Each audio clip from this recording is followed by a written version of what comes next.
Glória! Amém, gente? Hoje nós vamos dar continuidade, na realidade, ao nosso ITG. Nós começamos ali na sexta-feira a falar um pouco de um tema que eu creio que para muitos ainda é confuso, ainda gera dúvidas. E hoje nós queremos nos aprofundar um pouquinho mais nesse assunto, que é sobre batalha espiritual. É um assunto bastante complexo, bastante polêmico, mas ao mesmo tempo necessário de ser dito, de ser ensinado, de ser falado. E como diz o pastor, eu passei praticamente a noite virada para pedir a Deus sabedoria para falar sobre esse assunto que nós vamos falar hoje. Então quero que você abra a sua Bíblia, coloca aqui no telão, o Rodrigo que já está ali na comunicação. Essa Bíblia é top, hein? Rapaz, você tem que vir todos os cultos para ajudar a gente aqui. Você viu que nós estamos no mistério, é só pela graça, né? Nós vamos ler dois textos muito compridos. Então eu vou pedir total atenção de vocês, porque se vocês não entenderem o texto que nós vamos ler aqui, você não vai compreender a mensagem. Nós vamos ler Efésios capítulo 6, dos versículos 10 até o 17, e depois nós vamos para Isaías, no capítulo 59, nós vamos ler do versículo 1 até o versículo 17, gente. Gente, como eu disse a vocês, desde a sexta-feira nós estamos falando, Everton, desse assunto. Eu acredito que os que não puderam participar da aula já viram, assistiram o vídeo. Sim ou não, gente? Não, né? Eu faço de propósito, sabe? Aqui, Maia, a cabeça do povo realmente não está ligado, sabe? Sobre o que nós estamos falando aqui. E hoje nós vamos dar continuidade sobre este assunto, sobre a verdadeira batalha espiritual. E nós vamos falar sobre a armadura de Deus. E hoje nós vamos explorar um pouquinho as Escrituras para entender, gente, o que realmente é a batalha espiritual que o apóstolo Paulo nos apresenta aqui em Efésios. Vocês vão perceber que quando vocês lerem o capítulo 6 da carta de Efésios, vocês vão ver que o apóstolo Paulo, por duas vezes, ele vai citar que esta armadura, ela é de Deus. Então, se você colocar no capítulo 6, aqui no telão novamente, quando o apóstolo Paulo vai falar, revistam-se da armadura, ele vai falar que essa armadura é de Deus. E por que eu não começo essa introdução enfatizando isso aqui para vocês? Porque é essencial nós compreendermos de onde vem essa proteção espiritual e qual é o seu propósito. Porque eu não sei se vocês têm percebido, ou se vocês estão ligados nas conexões do mundo evangélico, ou no evangeliquez, como eu costumo dizer, é que existe um desafio muito grande para toda a igreja séria, para toda a igreja que preza pela Bíblia, ou seja, pela palavra pregada e ensinada, que existem diferentes correntes teológicas que deixam muitos crentes confusos em relação à interpretação de várias doutrinas bíblicas. Sim ou não, gente? Não que as ideias em si, dessas correntes doutrinárias, sejam de tudo ruins, mas a maneira como elas são apresentadas a nós, ou transmitidas a nós, muitas vezes nos atrapalha a compreensão correta de certos ensinamentos cristãos. Quantos aqui já ouviram falar, por exemplo, do calvinismo versus arminianismo? Quantos aqui, gente, já ouviram falar sobre esse assunto? Quantos aqui já ouviram falar sobre o sensacionalismo e o sensacionismo? Eu acredito que alguém já ouviu falar sobre isso. Sobre o pentecostalismo e o neopentecostalismo. Então são doutrinas ou correntes teológicas que cada um tem uma vertente, que cada um tem uma visão, e que ao invés de nos ajudar, Everton, muitas vezes nos atrapalha em sua compreensão. E eu quero colocar aqui para vocês que os perigos dessas correntes teológicas são exatamente a maneira de pensar criada por pessoas para tentar explicar essas doutrinas. Na maioria das vezes, essas correntes elas foram criadas, ou essas teologias, elas foram criadas para tentar nos ajudar como estudantes de teologia. Para vocês entenderem um pouquinho, eu estudo teologia desde 96. E quando eu comecei a estudar teologia, muitos assuntos doutrinários conflitaram mesmo a minha mente. por que Calvino pensa assim? Ou e por que o Armínio pensava assim?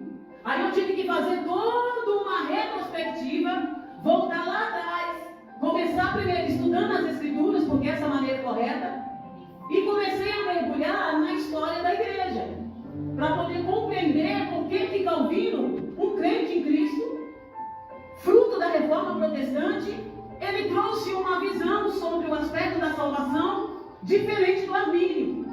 Aí depois eu me topei ali, me encontrei com a ideia do Pentecostes, que batia de frente com os reformadores, porque a reforma protestante trouxe para nós os frutos de que os dons que se manifestavam na época, no tempo da igreja primitiva, cessaram na vida dos apóstolos, e que esses dons agora não eram mais continuistas, ou seja, os dons pararam ali. Então falar línguas, profetizar, não era mais para o nosso tempo, era apenas para o tempo dos apóstolos. Então isso mexeu com a minha cabeça. Eu falei, como assim? Eu tenho uma experiência com Deus do falar em línguas. E o falar em línguas é uma doutrina, ou seja, é um dom que está na Bíblia. Então, quando a gente para pensar, muitas vezes essas correntes teológicas, ao invés de ajudar, elas atrapalham a gente a entender a forma correta de interpretar nas Escrituras esses temas, esses assuntos que estão ali. Mas o problema dessas correntes teológicas que divide a igreja de Jesus funciona mais ou menos assim, para que vocês entendam. Imagine eu, a Kelly, a pastora está estudando teologia, e aí eu identifiquei um tema interessante sobre, por exemplo, soteriologia. Parece um palavrão, né? Soteriologia, gente, é uma das doutrinas dentro da teologia sistemática que fala sobre a salvação. É só a palavra que é diferente. Vocês entendem? Olha só como é conflitoso isso, né? Soteriologia é a doutrina da salvação. É as bases de todos os contextos, os textos bíblicos, que é um conjunto de informação que a gente vai estudar sobre o aspecto da salvação. Imagina que eu pego então esse tema sobre soteriologia, ou doutrina da salvação, para ficar mais fácil, para vocês entenderem. E aí eu vou organizar as minhas ideias dentro dessa doutrina. E aí o que eu vou fazer? Eu vou transformar isso em uma tese teológica. E como se não bastasse, e eu gosto de fazer isso, mas esse é o risco e o perigo para quem não conhece as Escrituras numa profundidade. Aí eu vou pegar essa tese, e com o tempo, essa tese vai virar uma doutrina. E essa doutrina vai começar a definir um grupo de cristãos que vão juntamente comigo pensar igualmente, e nós vamos defender essa tese, doa quem doer. Independente se tem base bíblica ou não, essa é a tese, ou essa é a base que eu criei, que eu sistematizei como doutrina. E que um grupo de cristãos que está pensando igual a mim vai surgir depois de 10 anos, de 100 anos, de mais de 1000 anos depois, defendendo essa doutrina como sendo ela a verdade. E aí, gente, esse grupo, agora que definido por essa doutrina, esse grupo não vai mais aceitar, por exemplo, os irmãos lá da Batista da Casa Profética. Porque os irmãos lá da Batista da Casa Profética não falam a mesma língua que os irmãos daqui da comunidade cristã Zoe. Então este corpo de Cristo vai gerar o quê? Uma divisão, uma segregação. E aí eu não vou convidar o pastor lá da Batista da Casa Profética para ministrar aqui, porque ele não pensa como eu sobre soteriologia. Ele não pensa como eu sobre a doutrina do calvinismo e do armínio. Porque o irmão lá da Batista, ele não é pentecostal. Ele é mais frio, ele é mais gelado. Não é assim? Então, ao invés dessas correntes teológicas nos aproximar, elas acabam segregando.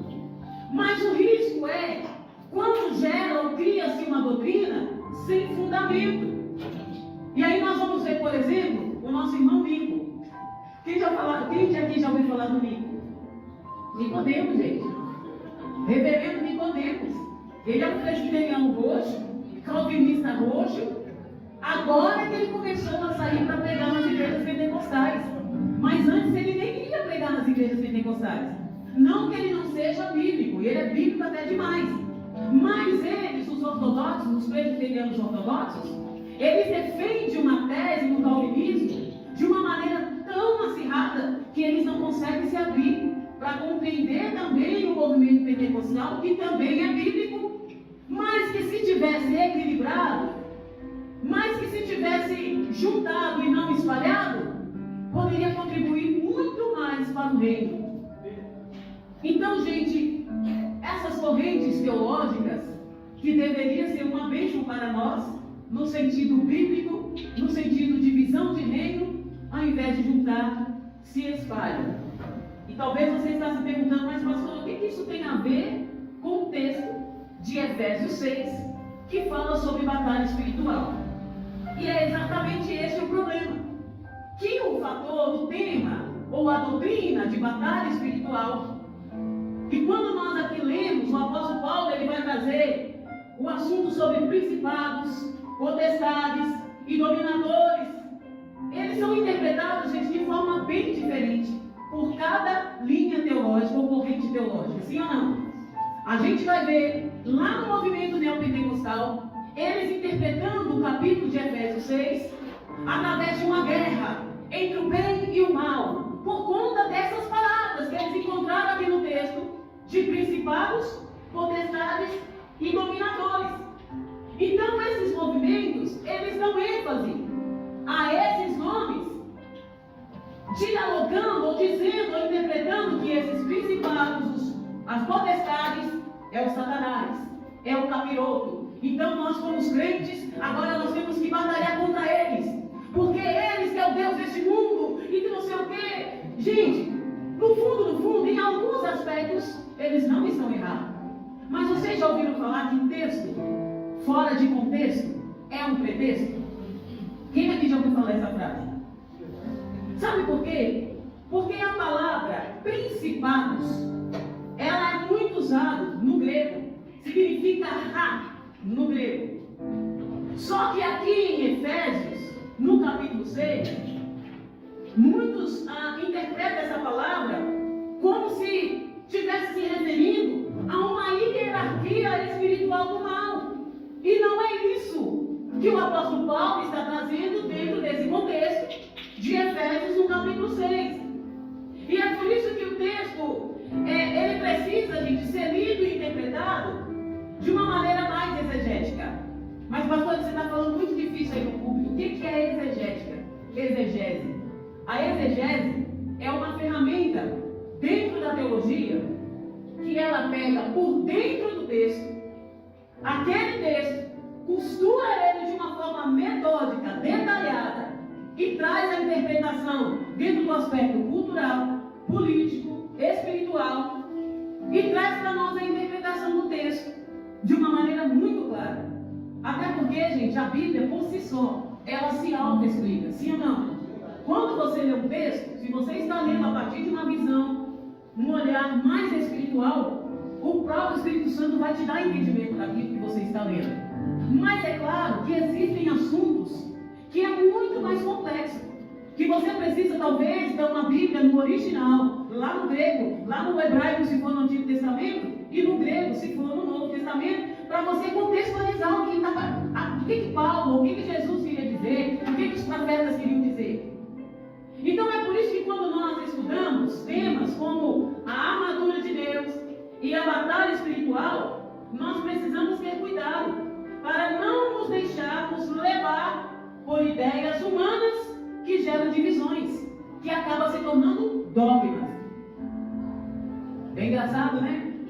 Não sei se eu devo falar isso aqui. Lá em casa eu gosto de andar um pouquinho mais à vontade.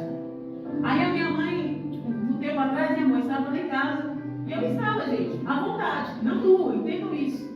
Mas a minha mãe achou um absurdo, porque dentro do contexto que ela aprendeu sobre a palavra de Deus, ver a nudez de uma mulher ou de um homem é pecado. E ela me diz: olha, minha filha, agora você é pastora, você e seu esposo não podem andar assim dentro de casa. Eu achei tão engraçadinho, porque Deus pesa a mão, isso é pecado.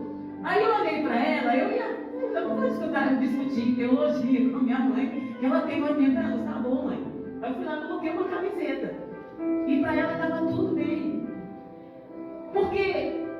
ideias doutrinárias ou essas correntes doutrinárias geram essa divisão de interpretação. Eu ainda estou só na introdução, gente. Assim, o tempo, fique tranquilo que vai dar tempo. Porque existem muitos cursos hoje, voltando aqui para a batalha espiritual, existem muitos cursos de batalha espiritual que, embora sejam bem intencionados, podem criar grupos de crentes que se consideram superiores aos outros, que não compartilham o mesmo entendimento. Ah, não, eu sou da guerra. E qual igreja você é, minha irmã? Ah, eu sou da guerra. Lá na minha igreja não é igual a sua, não. Lá, minha filha, a gente faz oração e os capetas saem até da parede. A sua igreja é fichinha, perto da minha. Eu já ouvi isso, gente. Ah, não. Na minha igreja lá, se o culto não for o povo rodando de um pé só, então não foi o culto. Aí outros vão defender, não. Na minha igreja o culto tem que ser racional. Não pode dar glória a Deus, porque senão vai atrapalhar o desenvolvimento do culto. São correntes teológicas, são grupos que se consideram superiores aos outros, que não compartilham o mesmo entendimento. O que eu estou apresentando aqui para vocês, gente, é um exemplo de como esses crentes ou essas correntes teológicas, elas podem separar e dividir os cristãos. Algo que não deveria acontecer, porque a proposta do Evangelho não é essa. Quem está comigo aqui, diga amém. Amém. E é sobre esse assunto de batalha espiritual que nós já começamos a conversar lá no grupo, onde lá a gente pode descer o rei, né? A gente pode falar de algumas instituições cristãs evangélicas que aparentemente demonstram algo que parece ser, mas não é. Lá a gente pode falar por questões éticas que no culto a gente não vai falar. Quem são, né? Da onde vem? Vocês estão ligados aí. Então, agora eu vou explicar para vocês de uma forma mais conceituada, de uma forma mais bíblica, sobre o verdadeiro sentido, ou o verdadeiro conceito de batalha espiritual, a partir do que nós lemos aqui em Efésios, no capítulo 6, que está, gente, literalmente relacionado ao capítulo 59 de Isaías. Eu não sei se ao ler o capítulo 59 de Isaías, se vocês conseguiram identificar o assunto ou a palavra escudo, armadura, mas não é coincidência? Mas não é um assunto novo que Paulo está trazendo lá no capítulo 6 de Efésios? Não é novo. Paulo está interpretando o que o profeta Isaías já explicou lá no capítulo 59. E é por isso que eu digo para vocês aqui, principalmente quem é um dos nossos, que quando você for ler a Bíblia, questiona a Bíblia. Em que sentido? Opa, será que falar de armadura, de escudo, batalha espiritual é só nesse capítulo de Efésios? Que é citado, que é trazida essa informação? Gente, às vezes a gente pensa que Efésios é a principal fonte de entendimento sobre batalha espiritual, mas não é. Paulo ele está citando algo que já tinha sido escrito em Isaías há mais de 700 anos atrás. O profeta já tinha falado da armadura, já tinha falado de escudo, já tinha falado de batalha espiritual. Então isso nos mostra aqui que a ideia de batalha espiritual não é algo novo no Novo Testamento. Mas por que algumas correntes teológicas elas pegam apenas os aspectos de principados, de potestades para fazer guerra, para lutar, para batalhar? Aí entra a exegese. Aí entra um negócio que eu fico doida. Tem uma pessoa que, assim que a gente inaugurou a igreja, ela fez questão de me ligar. Pastora Kelly, olha aqui, a gente está muito feliz por vocês, viu? Pelo pastor Léo, porque eu vi que vocês abriram uma igreja, agora vai. Porque você é arretado, igual eu aqui e tal. Mas me fala uma coisa, qual é a visão teológica lá? Eu sabia que essa pergunta ia vir. Eu sabia. Vocês são da batalha espiritual? Vocês acreditam nessa doutrina? Eu falei, claro que eu acredito, é bíblica. Mas como é que vocês interpretam? Porque aqui a gente faz guerra. Aqui os principados das trevas, aqui não. É o que eu falei, eu mencionei lá atrás. Texto sem contexto é um pretexto para virar qualquer coisa. Aí eu fui explicar para ela o que a Bíblia fala sobre batalha espiritual. Ela ficou de mal de mim, gente. Ela ficou com raiva de mim. Não pode ser. Mas você não é pentecostal? Eu sou pentecostal. E o pentecostalismo, ou seja, o contexto dos dons, falar em línguas, é bíblico. Eu também falo em línguas. Mas a interpretação que Paulo está trazendo aqui na carta aos Efésios não tem nada a ver com a interpretação que você estudou e defende aí no seu seminário de batalha espiritual. E aí eu vim tentar explicar para ela, que eu vou tentar explicar aqui para vocês hoje, sobre o verdadeiro sentido de batalha espiritual. Se tiver um pouquinho difícil de vocês entenderem, levanta a mão e fala, pastor, eu não estou entendendo, bolufas. Mas se vocês estiverem entendendo, deixa um sorriso no rosto, que eu vou entender, que eu vou ser claro aqui em cima, tá bom? Hoje a pregação é um pouquinho mais de ensino do que propriamente a pregação de pular e rodar no pessoal, viu, gente? Então, quando Paulo aqui ele está falando da armadura de Deus, ele está trazendo o conceito que Isaías, conforme eu disse, lá no capítulo 59, já havia mencionado muito tempo atrás. E lá, gente, no capítulo 59, quando vocês leem aqui o capítulo, olha como o profeta ele começa a falar sobre esse assunto. Deus está falando sobre como o pecado separa o ser humano de Deus.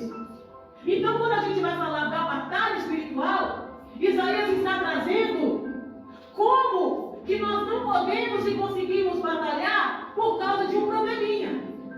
A interpretação correta é o que ele está dizendo aqui. Ele começa dizendo assim, ó, eis que a mão do Senhor não está encolhida, em outras traduções, fechadas, para que não possa salvar.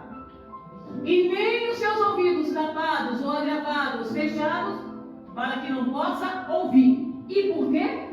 Versículo 2 ele está explicando. Porque as vossas iniquidades fazem separação entre vós e o vosso Deus. E os vossos pecados encobrem o seu rosto de vós, para que não vos ouça. Então o profeta ele está dizendo que o braço do Senhor, ele não está encolhido, para que não possa salvar. Nem os ouvidos deles está fechado, para que ele não possa nos ouvir. Isso significa que Deus aqui, ele está sempre pronto para nos ouvir e pronto para nos ajudar, sim ou não, gente? Ele está de braços abertos, esperando por nós. Mas o problema, com relação a essa batalha que a gente acha que é os principados, a potestade que está sob o nosso comando, o problema é que os nossos pecados criam uma barreira entre nós e Deus. Mesmo que Deus queira nos ouvir e nos ajudar, os nossos pecados, vira para alguém e fala, são os seus pecados, e te afasta de Deus. O problema não é que Deus não quer te abençoar. Pode falar, gente, olha na bolota dos olhos dele. O problema não é que Deus não quer te abençoar, é que os seus pecados ficaram dignos, né? É que o seu, é porque quando a gente aponta para alguém, tem 4 dedos dobrando para ela. Tem uma igreja que a gente faz isso, né? Só julgar, né? É que os nossos pecados, para ficar mais fácil, então, divide, nos afasta de Deus. Então Isaías escreve que as nossas mãos estão contaminadas de sangue, os nossos dedos estão cheios de iniquidade e os nossos lábios estão cheios de mentiras. Ou seja, todos esses pecados aqui impedem que tenhamos uma comunhão com Deus. E aí, se eu e você aqui identificamos, a gente sabe que nós não estamos sozinhos. Todos nós, em algum momento, nos afastamos de Deus por causa dos nossos pecados. E a gente sabe que isso é que impede essa batalha de Deus ao nosso favor. E aí, quando a gente vai lá no versículo 16 de Isaías, antes da gente entrar em Efésios, só para conjecturar ou para trazer os dois textos para perto. O que diz o versículo 16? Quem pode ler bem alto aí, forte, uma voz pentecostal? Ele viu que não havia ninguém, admirou-se porque ninguém intercedeu. Então, o seu braço lhe trouxe livramento e a sua justiça lhe deu-lhe apoio. Olha que interessante. Por conta dos nossos pecados, as mãos ou os braços de Deus, por conta dos nossos pecados, elas se retraem. Sim ou não? Sim. Quando Isaías está profetizando aqui, o que Isaías está dizendo? Que Deus esperava alguma coisa de nós. Sim ou não? Essa batalha deveria ser da igreja. Deus esperava isso de nós. Mas Isaías está dizendo que vendo Deus que não havia ninguém para interceder, o próprio Deus decidiu agir. Olha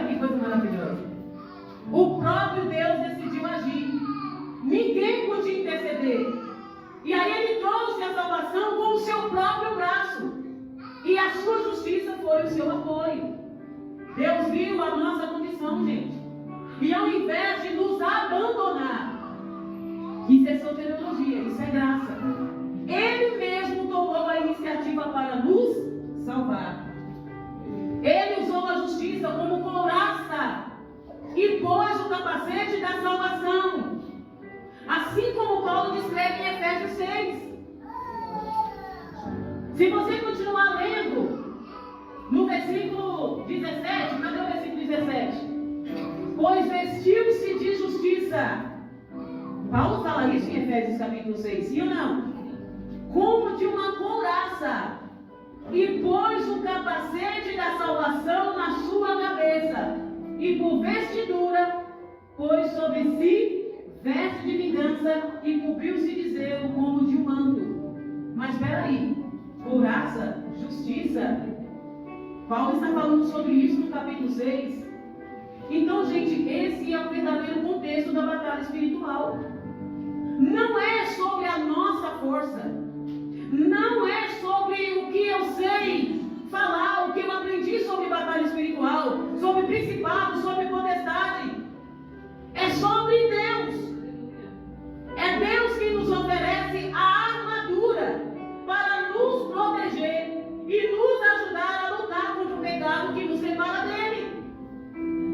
Não é então sobre o quanto você sabe sobre este assunto, sobre o quanto você estudou, sobre o quanto você aprendeu, sobre qual é a linha teológica, a corrente teológica que você entende sobre batalha espiritual.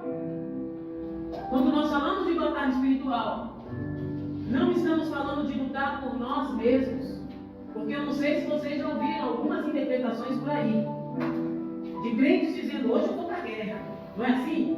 Hoje eu vou lutar. Olha, eu estou de jejum e oração no monte uma semana, 10 dias, um ano, meses, para guerrear contra as potestades. Não é sobre você, meu irmão. Não é sobre a sua força. É sobre aquele que teve a capacidade de estender os braços, porque o mesmo seu pecado faz separação entre Deus e você. A confiança não vem de nós. É uma luta que só pode ser vencida com Deus ao nosso lado. Então a armadura de Deus, agora que nós entendemos que a verdadeira batalha está enraizada na ação de Deus e não na ação do homem contra os principados e as potestades, nós precisamos falar sobre como nos revestir dessa armadura. Aí o primeiro passo está lá em Efésios, no capítulo 6, versículo 14. Quem pode ler? Estais, pois, firmes, tendo cingido os vossos lombos com a verdade e vestida a couraça da justiça. Estais, pois, firmes. E depois, cingir os lombos com a verdade. Agora que nós entendemos que a verdadeira batalha está enraizada em Deus e não depende de nós, porque nós não temos capacidade para isso, agora Paulo está nos dando aqui algumas direções de como poderemos vencer essa batalha. A verdade, Paulo está dizendo que a verdade é o único território em que Deus se movimenta. Não é na mentira, não é no pecado. Deus não fala com aquilo que é falso. Vocês concordam, gente? Para ser revestido da armadura de Deus, é necessário começar com a verdade. Nós precisamos ser verdadeiros diante de Deus e dos outros. A verdade, irmãos, é que nós não conseguimos fazer isso sozinhos. E é por isso que Isaías 59, Romanos, no capítulo 3, nos mostra de uma maneira muito clara. Todos pecaram e destituídos foram da glória de Deus. Romanos 3, 23. E Isaías diz: os seus pecados, as suas iniquidades, fazem separação entre vós e o vosso Deus. E os vossos pecados encontram seu rosto de vós, para que não vos ouça. Por nós, sozinhos nós não conseguimos. Porque a nossa boca fala mentiras. Porque nós somos falhos e incapazes. E nós precisamos de um Salvador. É isso que o texto de Isaías, no capítulo 59, nos versículos 16, nos diz: que Deus viu que não havia ninguém para ajudar. Então o próprio Deus estendeu o seu braço e trouxe a salvação. Deus viu que a sua incapacidade, a minha incapacidade, o seu braço era um braço minguado, mirrado, sem perspectiva nenhuma de salvação. Nós já estávamos como condenados, mas aí Ele estendeu os braços para nós. Lembra daquele? Quando Jesus estendeu as suas mãos, quando Ele estendeu as suas mãos para mim, eu era pobre e perdido, sem Deus, sem Jesus, quando Ele estendeu as suas mãos para mim. Essa canção é exatamente isso, o que Isaías está dizendo. Depois de cingidos com a verdade, o próximo passo é vestir a couraça da justiça. Olha que interessante, Isaías está dizendo que Deus vestiu a couraça da justiça. Que Deus é a própria verdade. Que somente Deus tem a capacidade de estender os braços e abrir os seus ouvidos, porque nós somos incapazes. Então essa couraça é a parte da armadura que protege os órgãos mais vitais do corpo humano, como por exemplo o coração. Aí, olha que interessante a biologia nessa parte, né? A parte biológica do ser humano. Na época era feita de couro, essa couraça. Era uma couraça mais resistente. Geralmente eles usavam o couro de um boi ou de um elefante, que é a estrutura mais firme que existe. Porque se Deus fosse usar a nossa pele, que é o couro, o nosso couro, a nossa pele, não tem estrutura nenhuma. Uma agulhada, gente, a gente já não cura. Para vocês terem uma ideia, a pastora aqui é medrosa, tem um pavor de agulha. Quando eu vou no dentista, eu chego a passar mal só de ver a agulha. E quando eu tenho a sensação que aquela agulha vai furar minha gengiva, eu quase que desmaio, eu fico branca, ô Everton. Eu consigo ficar branca na mesa de um dentista. Para vocês verem como que nós não temos capacidade. E da mesma forma, a couraça espiritual que vestimos, ela não é feita da nossa própria justiça, mas é feita da justiça de Jesus. A justiça de Jesus que foi lá na cruz do Calvário, para que possamos usar essa couraça um dia e caminharmos e trilharmos um novo caminho, para que possamos trilhar através da mão forte de Deus a paz que excede todo entendimento. Alguém com uma couraça resistente teve que morrer na cruz, teve que padecer na cruz. Ele se fez maldito por nós, ele se fez injusto por nós, porque a nossa pele, a nossa couraça não tem estrutura, não tinha capacidade, não tinha resistência para que alguém estendesse as mãos por nós. O justo teve que se fazer injusto na cruz do Calvário, para que eu e você hoje possamos declarar: eu sou livre em Cristo. E esse ser vivo que é Jesus Cristo, que morreu no nosso lugar, ele teve que vestir essa couraça de justiça. Será que você pode aplaudir a Jesus Cristo? Será que você tem palavras de gratidão? A couraça da justiça através da vida de Jesus me fez livre dele. E hoje nós podemos dizer: já não há nenhuma condenação para aqueles que estão em Cristo Jesus. Essa é a batalha espiritual, a própria justiça. Não havia nenhuma perspectiva. E é por isso que não é a minha justiça que me protege, é a justiça de Jesus.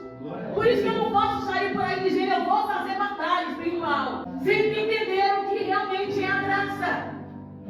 A couraça de Jesus, ela suporta qualquer tipo de ataque. Ah, mas pastor, você não sabe. Eu estou passando por inveja. Eu estou passando aí por uns ataques espirituais no mundo tenebroso. Olha, de noite o campo, o capiroto vem sobre mim. As mentiras, as acusações, falso testemunho.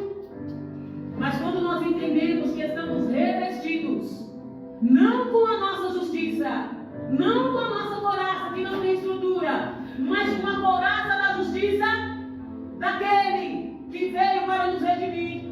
Os dardos inflamados do maligno não encontram em nossa pele, mas sim encontram na justiça de Deus, que é o nosso verdadeiro protetor. Isso é Bíblia,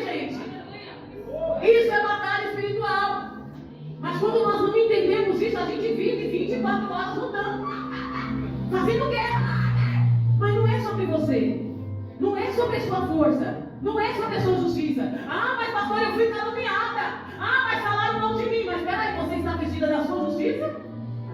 Ou você está revestida da couraça da justiça divina? Não é você que guerreia, é Ele que guerreia por você. E é por isso que o apóstolo Paulo ele é enfático. E ele nos chama aqui a sermos embaixadores de Cristo. Lá nos versículos 17 ao 20, o que está escrito aí? Tomai também o capacete da salvação e a espada do Espírito, que é a palavra de Deus. E Isaías, quando fala da ele vestiu, aqui está falando do próprio Deus. E Paulo ele está respondendo o que Isaías havia dito. Tomai também o capacete da salvação e a espada do Espírito, que é a palavra de Deus. Orando em todo o tempo, com toda a oração e súplica do Espírito. E vigiando nisto com toda a perseverança e súplica por todos os santos. Aí Paulo está falando dele. É por mim. E por mim. Está falando da oração que os irmãos deveriam orar por ele também. Para que me seja dada, no abrir da minha boca, a palavra com confiança, para fazer notório o mistério do Evangelho, pelo qual sou embaixador em cadeias, para que possa falar dele livremente como me convém falar. Paulo aqui está se referindo a si mesmo, como embaixador em cadeias. O apóstolo Paulo entendeu que a couraça da justiça, o capacete da salvação, que as mãos, os braços estendidos, é um condicionamento de Deus para nós. Agora ele está dizendo, eu sou o embaixador em cadeias. Paulo estava preso quando ele escreveu essa carta. Olha que interessante. Paulo estava fazendo batalha espiritual aonde, gente? Em cadeias. Um embaixador é alguém que vive em um reino diferente do seu, mas que representa o seu verdadeiro reino naquele lugar. Da mesma forma aqui, nós somos embaixadores do reino de Deus na terra. Mesmo que a gente esteja num lugar que não é nosso. A Bíblia diz que nós estamos aqui de passagem. Nós estamos no mundo, mas não somos do mundo. Para quem não entende, né? Esse trocadilho de palavras, mas vocês são o quê? Seres extraterrestres? Não, nós somos. Estamos no mundo aqui, mas a gente não é daqui. O nosso reino é a eternidade. Mas enquanto súditos do reino, ou embaixadores do reino, enquanto nós estamos aqui, a gente tem que trazer o reino do céu para a terra. É o que Paulo está dizendo.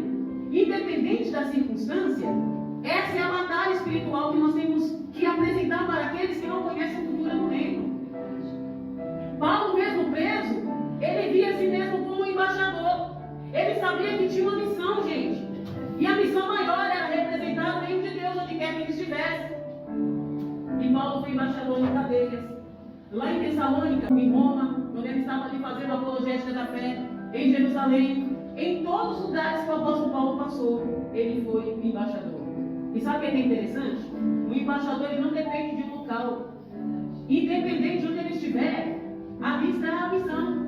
Ele está levando o nome de Jesus. Ele está carregando o que está dentro dele e ele está espalhando o que está dentro dele, que é o poder de Deus para a salvação. Por isso que lá em Romanos 1,16 ele fala, eu não me envergonho do Evangelho de Deus, porque o Evangelho de Deus é poder para a salvação. E essa é a missão para a igreja de Jesus. O que eu quero concluir aqui, porque as horas já foram. Eu falei para o pastor que eu ia falar em dois cursos, mas eu quero terminar logo hoje, porque senão eu me conheço. Eu vou pregar tudo de novo na semana que vem. Eu quero concluir essa passagem dizendo que a verdadeira batalha espiritual que Paulo aqui está nos lembrando, que essa luta não é sobre nós. Como ele começa dizendo, a nossa luta não é contra carne nem sangue, mas contra todas as potestades da maldade. Não é sobre as nossas próprias forças, habilidades ou conhecimento. Por mais que a pastora Kelly tenha doutorado em teologia, não é sobre o que eu entendo, o que eu conheço sobre esse assunto. É sobre o que a Bíblia diz. Não se trata de tentar decifrar o mundo espiritual. Gente, eu conheço pessoas que quando chegam numa igreja, pelo menos eu já ouvi isso, olha, você não está vendo? Tem o demônio aqui na parede. Uma vez eu fui no ano passado, nós estávamos no retiro, e uma irmã se aproximou de mim e falou assim, pastora, eu queria que você me desse a liberdade para eu orar fazer uma oração forte aqui de batalha espiritual. Porque eu estou vendo aqui na chácara está cheia de demônios. Aí eu disse a ela, mas irmã, e qual que você fez? Não, eu preciso orar aqui, chamar o povo. Em nome de Jesus, só expulsa. Você não vai ver Jesus fazendo batalha espiritual dentro dessa interpretação que a gente vê hoje. Jesus simplesmente dizia para Satanás, sai. Dizia para o diabo, sai dele. A gente via todo, gente, esse ciclo que a gente vê hoje, não é sobre nós. É sobre o que está em nós. Então, se o que está em nós é o próprio Deus, então em nome de Jesus sai. Mas a gente quer fazer aquele ciclo, aquele show, a gente quer trazer nós para o centro. A gente segregando de novo, tá vendo? A gente faz isso. Você percebe? Até pastor, eu falei que eu ia fazer isso, eu vou fazer. Me ajuda, Pai. Então não se trata de decifrar o mundo espiritual. A verdadeira batalha espiritual é travada na total dependência de Deus. Quando nós entendemos que vamos em nome de Jesus, e assim, eu acredito que pessoas possam ver demônios, gente, o mundo espiritual é real. Quantas pessoas conseguem chegar, o cão, ele aparece ali mesmo. Mas o que você vai fazer? Você vai correr? Você vai chamar o pastor? Você vai chamar o missionário? O que você vai fazer? E aí, gente? Vocês não vêm, Satanás? Vem que eu te digo. Não é sobre você. Em nome de Jesus, sai. Amém. Eu estou desconstruindo talvez um monte de ideias que vocês tinham aí sobre batalha espiritual. Mas é a Bíblia que diz.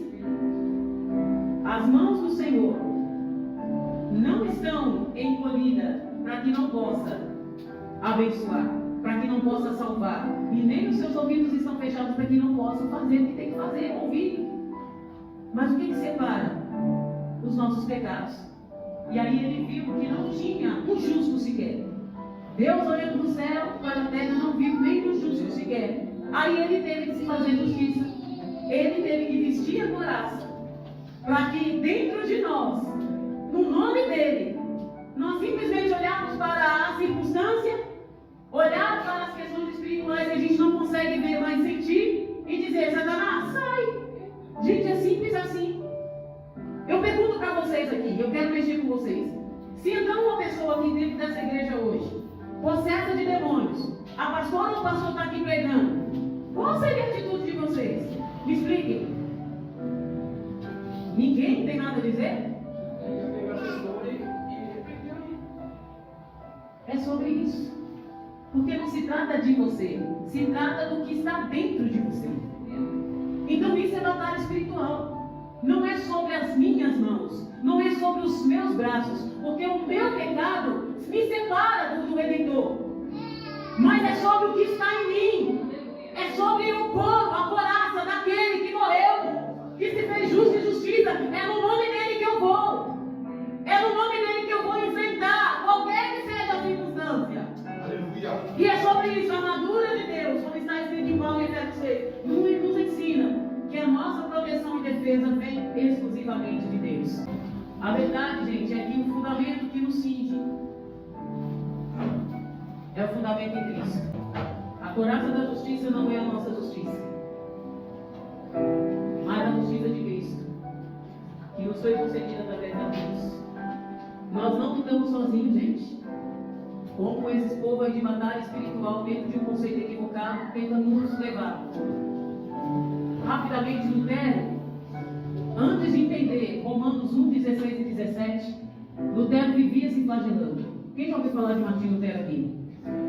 Lutero é o pai da reforma protestante. Foi o cara que trouxe a interpretação correta das Escrituras.